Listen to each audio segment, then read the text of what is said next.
Thank you so much, everybody. So look, what I'd like to do is I'm going to make my remarks very, very brief, and what I'd like to do is allow the speakers, or the panelists, to be able to make their presentations about this particular topic. So I'm only going to spend about 7 to 10 minutes speaking, and then we're going to try and get you out of here at 6:30 as scheduled. Now, what we're going to do is at the end of each speaker's talk, what we'll do is we'll open up for 2 questions. Okay, so we'll just take 2 questions, and then what we'll do is we'll move to the next speaker. And if we have time left, we'll go up until 6:30 in a Q&A with all of the speakers up there. Okay?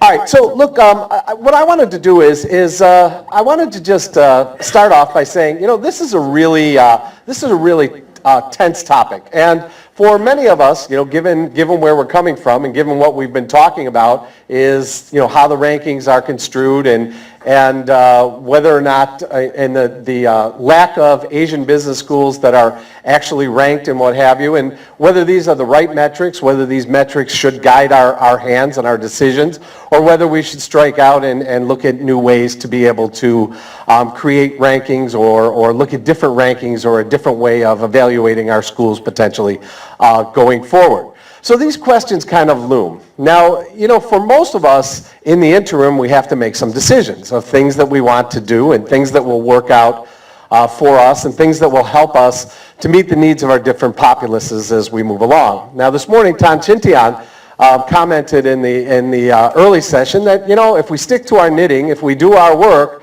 these things tend to work out very well for us.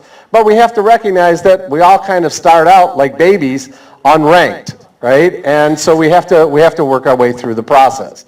Now, what I wanted to do is a number of people came up to me on the break and they asked me about this Center for Management Practice that we started here at SMU. So I'm going to spend 5 minutes talking about that, and then I'm going to turn over and we're going to begin talking about the true topic area. Now, as I said, you know, when I came out here to Singapore, I came on a 1-year visiting agreement. I really didn't come out here with any intentions of staying out here. I was just here for 1 year because I had an unhappy teenager in America. And I thought, let's go do a year abroad. My first phone call was here at SMU, and they said, sure, we want you out here. And I was here 16 days later. So one thing led to another. I had lunch with the president and the provost, and they said, what do you think? What do you see? Because, you know, I'd had administrative roles. I'd been the graduate dean and the dean of executive education and things like that back at the University of Texas. And I said, you know, look, I said, there's a real opportunity here. There's a real opportunity here to tell the stories of Asia. Nobody's telling these stories. If I look at the cases that are written, only 5% of cases today are written about Asia. And out of those cases, 80% of those are about multinationals making some sort of a mistake out in Asia. I said, but nobody's really talking about how Asians do business, how business works out in Asia, and what have you. So, you know, right away, the provost and the president, they saw it. And I said, you know, look, the other thing is that this is an opportunity for us to develop our faculty in a different way, right? If we think about, you know, there's multiple tracks within a university, right? And if we're looking at peer-reviewed research and you think about the timeline to produce peer-reviewed research, it's 2, 3, 4. I have one paper that took me 13 years to get it through the process. Well, how many people can really go through that process, have the will, the desire, or the inclination to do it?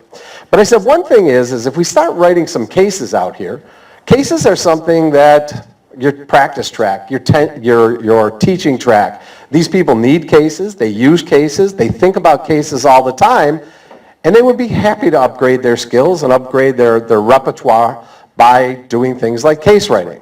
So this is an opportunity for us to really be able to build a faculty. Now, as we started to think about that and we started to do this, one thing that started to come about immediately, as soon as we started using our own cases in the classroom, it was like Shazam.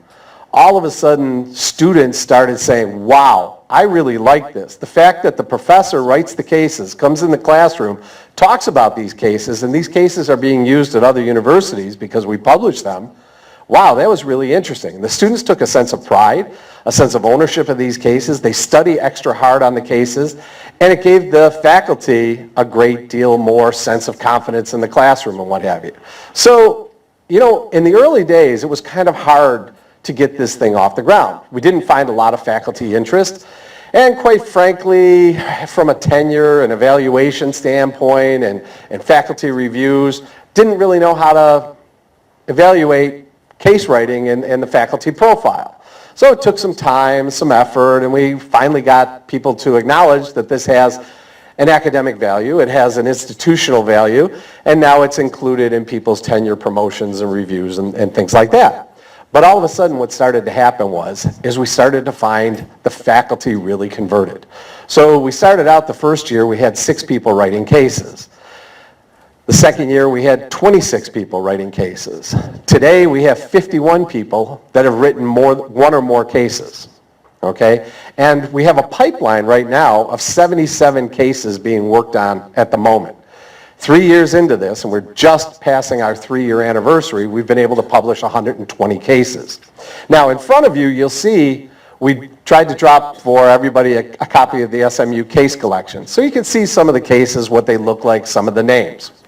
Now, as we began to work through the cases, we began to find these corporations. We began to get to know the CEOs, the line managers, people like this, and all of a sudden we started to see great stories, okay? And when we started to see those fabulous stories begin to crop up, what we started to do is we started to build those stories into journals, right? And we began to put together journals such as these, which are a lot like, I don't want to say it is, or what have you, but it's a lot like the format of the Harvard Business Review. Okay, we began to put these together.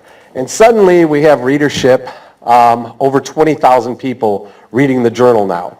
Okay, so it's been the sort of thing that what we did is we started out with case writing, right, a very, very simple thing.